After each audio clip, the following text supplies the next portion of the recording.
এখন বর্তমানে বাংলাদেশের দুইটা দল, একটা হলো ইসলামপন্থী দল আর একটা হলো বিএনপি। আওয়ামী লীগের দুঃশাসনের ইতিহাস বলার সময় নাই। আওয়ামী লীগের বিএনপির মহাসচিব বলেছেন, আমরা যদি ক্ষমতায় যাই তাই ইসলামী আইন বাস্তবায়ন করব না।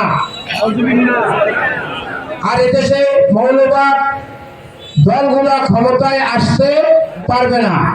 তাহলে এক জালেম ইসলাম বিদ্বেষী আওয়ামী লীগকে আমরা পরাজয় করেছি নাকি, আর এক ইসলাম বিদ্বেষী দল আবার মাথা চাড়া দিয়ে উঠেছে।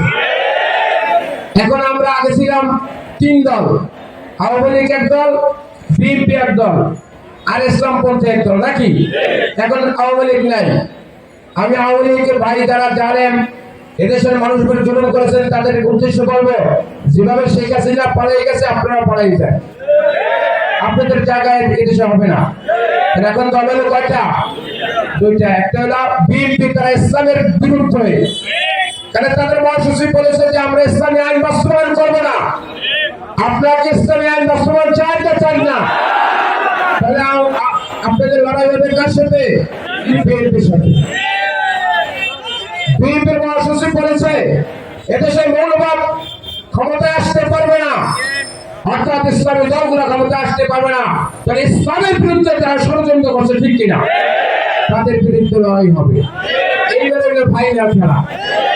আগে এলে তিন দলে অঙ্ক দাও, আগামীতে আমরা কি জিততে চাই না চাই না? যারা ইসলামকে ভালোবাসে গ্রামে গঞ্জে তাদেরকে ঐক্যবদ্ধ করবেন, যারা দেশকে ভালোবাসে তাদেরকে ঐক্যবদ্ধ করবেন, যারা মানব অধিকার প্রতিষ্ঠা করতে চায় তাদেরকে ঐক্যবদ্ধ করবেন।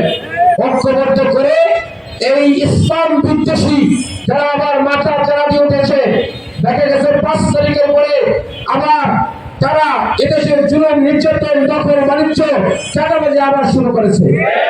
দেশে কি চাঁদাবাজি বন্ধ হয়েছে? লোক পরিবর্তন হয়েছে, মানে হ্যান্ডওভার হয়েছে। কিছু টাকা নিয়ে আওয়ামী লীগ উঠে গেছে, চাঁদাবাজির জায়গাগুলো বিক্রি করে গেছে, ঠিক কিনা? তাহলে আমরা এই বাংলাদেশে এই চাঁদাবাজ দেখতে চাই না, ইসলাম বিদ্বেষী লোক আমরা দেখতে চাই না। সুতরাং আবার যুদ্ধ হবে কাদের সাথে? ইসলাম বিদ্বেষী।